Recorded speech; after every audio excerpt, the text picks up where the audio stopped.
Hi, I'm Lisa K. Donner, along with Andrew Moran, Sarah Cowgill, Kelly Ballard, and James Fight. And this is the Conservative 5, Liberty Nation's online TV news program.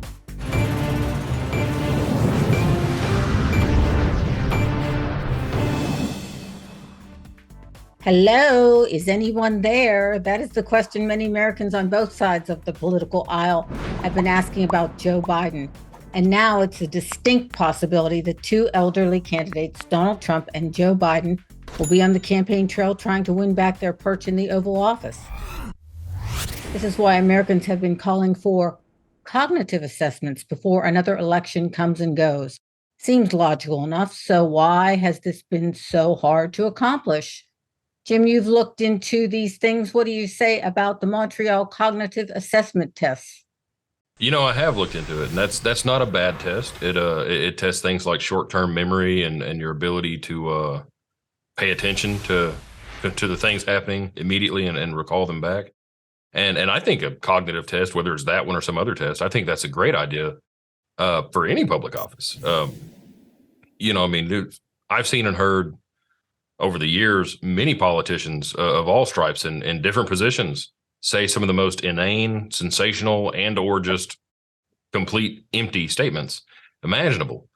It makes you wonder, do they really believe the garbage coming out of their own mouth? And perhaps someday we'll know. But to narrow the focus back down on the presidential, the contest between Trump and Biden that's coming up, Biden has gone so far beyond inane or sensational. I mean, we're talking incoherent.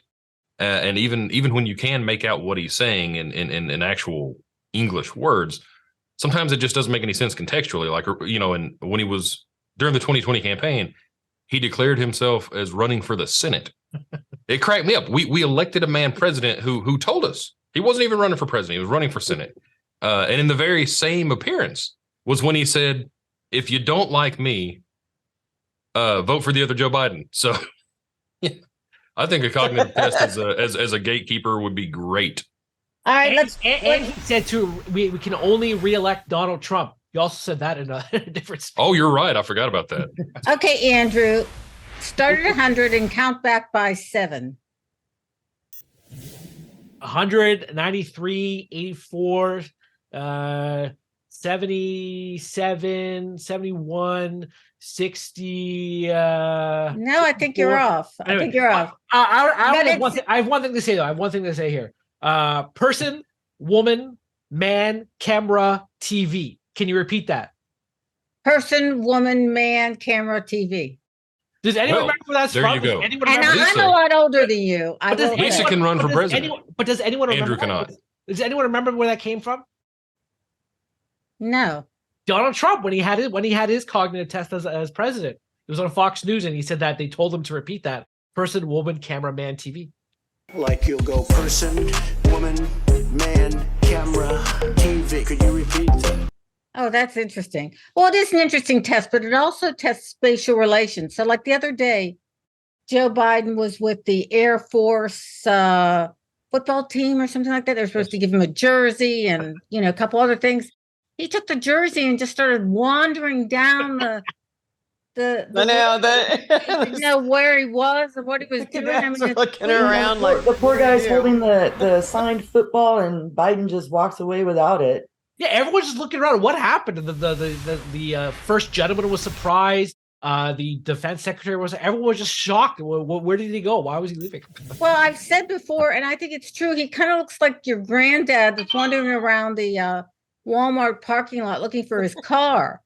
And that's the problem. But well, who knows? He might have been wandering around the Walmart parking lot looking for his car and just didn't realize where he was. I'm glad he was at Walmart. My phone. Anyway, I mean, now Nikki Haley has called for candidate testing, and she's a candidate, so she must not be afraid of it. I don't think Donald Trump's afraid of it. So, the push is on to get Biden to do it. But the question is, Kelly, will he? That's kind of hard to say. He might, or they might give him a very watered down type test, but the point I want to make is I think anyone who can put their little finger on the nuke button needs to be make sure their brain is all there, that they're not thinking something's happening when it's not. Yeah, that would be nice. Yeah. I mean, competency seems like just a no-brainer. And I think this is catching fire. Do you think they will do it for the 2024 election? I don't think they'll have it in time or have it in place in time. I wish they would, but I mean, how old is Biden? I don't think they're going to push to have it ready for him to run for his reelection campaign. So, Sarah, you think? Sorry. Sarah, you think? Go ahead, Sarah. If they do it, they're going to do it in private and then just tell us what they want to tell us. Right. It's not going to be real. There's no real flying result. colors. He can't pass it. He cannot pass it. He shakes hands with invisible people. He cannot pass this test. Yeah, no matter how he is. I think you're right. I don't see him passing this test. I think he has cognitive issues, because he has had neurological problems in the past, and that just speeds up your cognitive problems. Like we said, spatial relations, remembering where you are, remembering who you're talking to. I mean, one time he called out he was at a rally and he's like, "Where's so-and-so?" And the person had passed away. Yeah. Or he's asked people to stand up and to applause and they're in a wheelchair. I mean, he doesn't have any kind of clue whatsoever. And, the thing is, I mean, Reagan was the oldest elected president at 67, I think, at the time. And 69. And everybody thought he was, Nice. He's losing his mind. Well, we elected a guy who obviously has already lost his. So I don't even understand why a cognitive test is not a demand. This country deserves the best, and the best isn't what we have right now. And I'm not saying have to see there's their anybody in taxes, line to take that over, but I don't think we have the best. If we have to see their taxes, then why can't we make sure that they're mentally? I mean, they do it physical, so why can't we make sure that they're mentally there? I mean, you can be physically impaired and still be a president, but mentally impaired is a little bit different, in my opinion. Just a little, Kelly. Just tiny, just a little bit. Yeah, just a scotch. I almost said that. In the last election, he was actually asked, "Would you take a cognitive test?" And his response was, "Yeah, well, what if you were asked to take a drug test?" He was asked in the interview, "Why don't you take a drug test? Do you take cocaine or not? So tell me, would you take a drug test?" He was talking about that. But also at the same time, I mean, if you look at some of the younger candidates too, I mean, what about Alexandria Ocasio-Cortez? I mean, she would pass the eye test, but would she pass a cognitive test? I don't know. Chuck Grassley, he's 90 years old. He's a pretty sharp guy. I think what would be better than a cognitive test would be term limits. That would be the better solution. Have all good luck with 80-year-old, having all these 80-year-olds serving in Congress. I think that's the solution, not necessarily cognitive test. Well, then you have issues with like Dianne Feinstein. I mean, she's 89 and apparently not with it. And, Well, she's never in town. She doesn't show up to vote or discuss or anything. Well, John Fetterman, he's how old is he? He's in his 40s or 50s, or 60s. Yeah, he's not an old fellow. Yeah, I don't think he would have passed. He would pass a cognitive test. No. What are the chances? Let's go around the horn. What are the chances that a scalable, non-partisan test will be offered to all candidates this time around? Andrew. 0.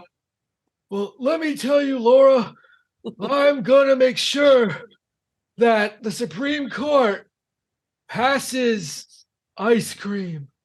Oh, very good. Very good. But no, that's not going to happen. Not zero chance. Kelly? No. Sarah? 0. Jim? Yeah, also 0. I think there's a 50% chance. I'm just going to say.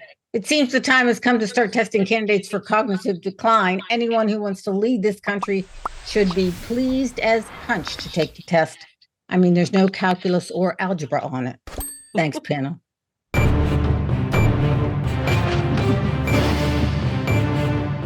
That's it for our Conservative 5 panels today. Check out our other C5 shows and segments on your favorite video platform. YouTube, Vimeo, Rumble, we're on them all. As well, Liberty Nation has its own Roku channel where you can see all of our TV productions. Thanks so much for tuning in. And remember, surf on over to libertynation.com. I'm Lisa K. Donner, Editor-in-Chief. Thanks for joining us today. This has been a production of libertynation.com, where truth is making a comeback.